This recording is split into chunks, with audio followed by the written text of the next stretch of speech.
Smooth 98.1, love music, love life. It is that time to get into the world of business on Business Express, take you around the world of latest business updates. It's a Friday, so it's tech inclined if you know what it is that I mean. It's brought to you by Into Switch. My name is Ayokunmi. Kick your record. Great to be with you on a Friday morning.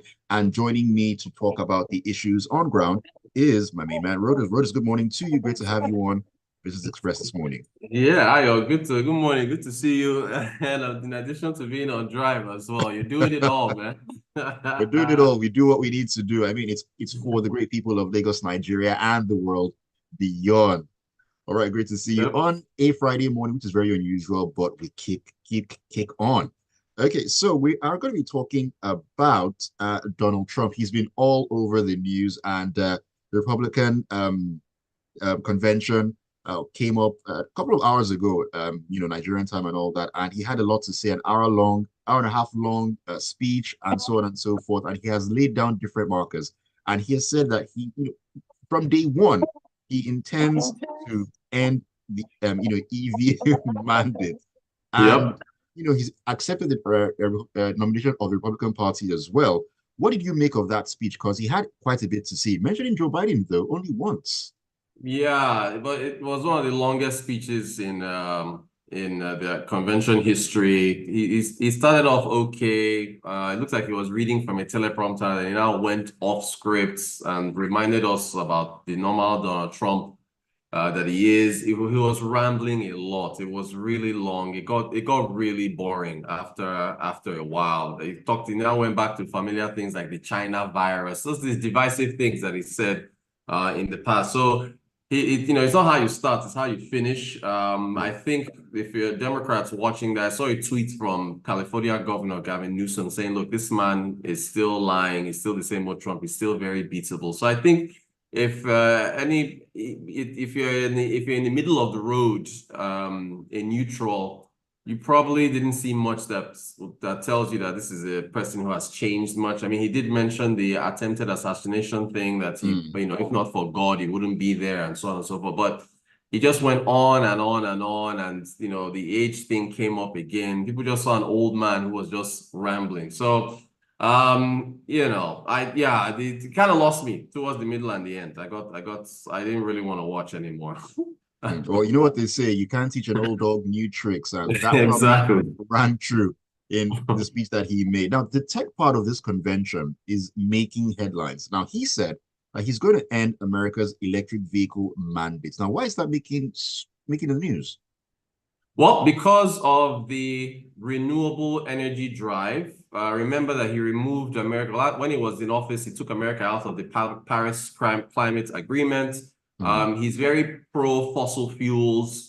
He's been saying drill, baby, drill. He wants, even though America right now, I think pumped more oil than any other nation in the world last year or so, and has really been is a net energy exporter despite Okay. Biden's plans to try to tilt over. But also, I mean, for the move to try to get more people to drive electric vehicles, and for Elon Musk in particular, he and his support for Trump, it looks like he's basically shooting himself in the foot and his business. How exactly do you mean? Yeah, so Musk has openly endorsed Trump. He endorsed him when after the shooting took place. And again, it's very thankful that Donald Trump is still alive, because had he not turned his head to look at a chart or one thing he was displaying for people, I think it was showing the amount of illegal immigrants coming into America. If he hadn't turned his head, he would have been shot in the head and he would have died. I mean, it's anyone who is, people like me who are not particularly, religious, that subscribe to higher powers. You could almost convince, well, somebody else died, so it's not as if you cannot get into this thing of, okay, he was saved Right. by whatever, but the other person died. So anyway, just to leave that alone, Elon Musk basically has enjoyed tax credits. That is, Tesla as a company has enjoyed a $7,500 tax credit that the government, that's the Biden administration, has been pushing in order for people to buy more electric vehicles. So for Mm. Trump to come and say on day one, I will remove that tax credit, goes against the company of the man Elon Musk that is supporting him. Even his running mate, Right. JD Vance, that one had legislation that he put out in September of last year saying that he wanted to take away the tax credit for electric vehicles and give it to normal fossil fuel vehicles. That's for companies that make fuel guzzling cars in America. So, it's amazing how you can support a ticket that goes against the interest of so here's what happened. Tesla is already facing serious competition from China. China is making cheaper electric cars.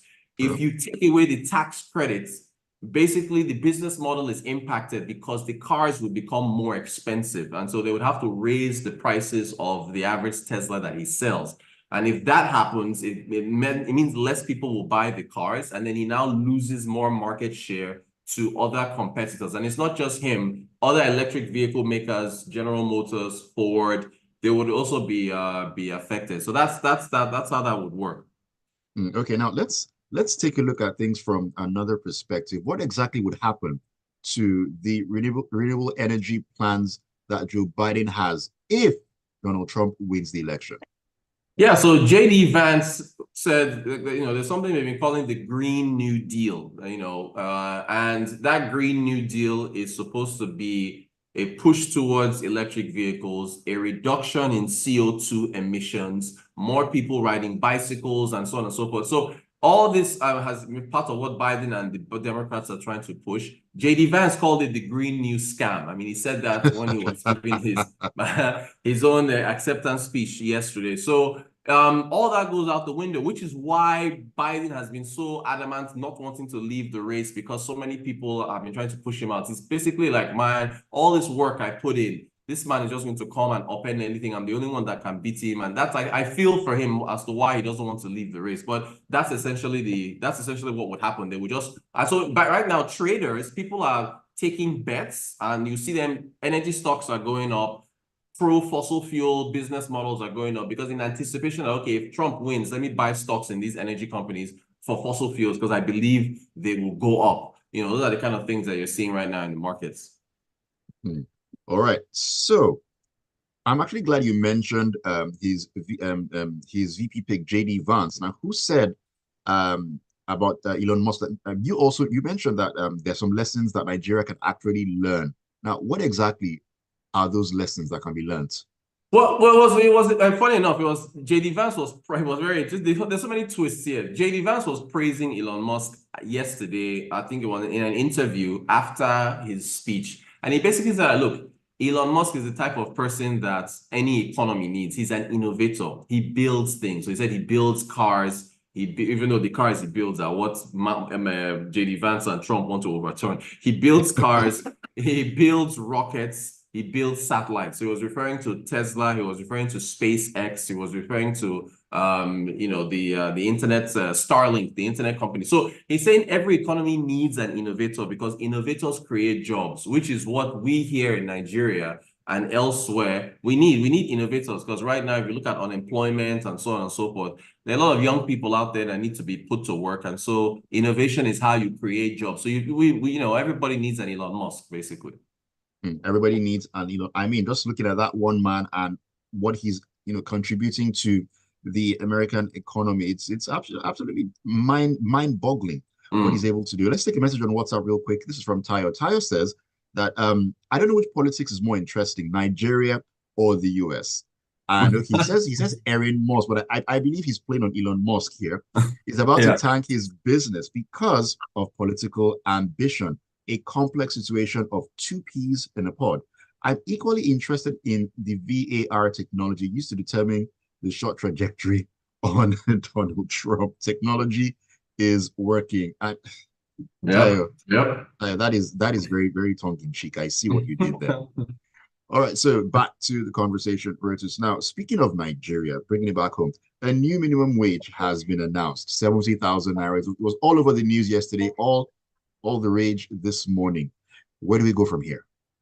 Well, it's going to cost money, which is why perhaps it's no surprise that within the same time that it was the minimum wage was approved, you also saw the Senate approving a one-time windfall tax on the foreign exchange gains of banks in Nigeria. So basically, I think it was Cardinal Stone Partners. They put out an asset management firm. they put out before this decision, they put out a projection. They were saying that it would be 80,000 naira that would be agreed upon, which in their estimates will end up costing government about 1.5 trillion. So now they were not that far off. They were just off by 10,000. So they're very close, which means that estimates maybe we're looking at around that much, maybe 1.4 trillion or 1.35 or within that ballpark. So this now, if you look at see the fact that President Tinubu sent a letter to the Senate saying, look, we need to raise another 6.2 trillion, 3 trillion for recurrent expenditure, perhaps where the minimum wage falls under, and another 3 trillion for other things. I think capital expenditure or infrastructure, so what he needs. Basically, the government now needs money to fund this. Now, another thing is we have states in Nigeria that aren't even meeting up with the 30,000 minimum wage. I mean, yeah. So we're just, again, this whole thing, the federal government was just setting a benchmark. The issue now is, I think the labor unions in Nigeria should have been focusing on the states, because now it's a question of which states you've doubled the minimum wage, and there are some states who couldn't pay for the old one. How are they going to now pay for this new one? So that's going to be very interesting to see, what this does going forward to the fiscal structure of the states.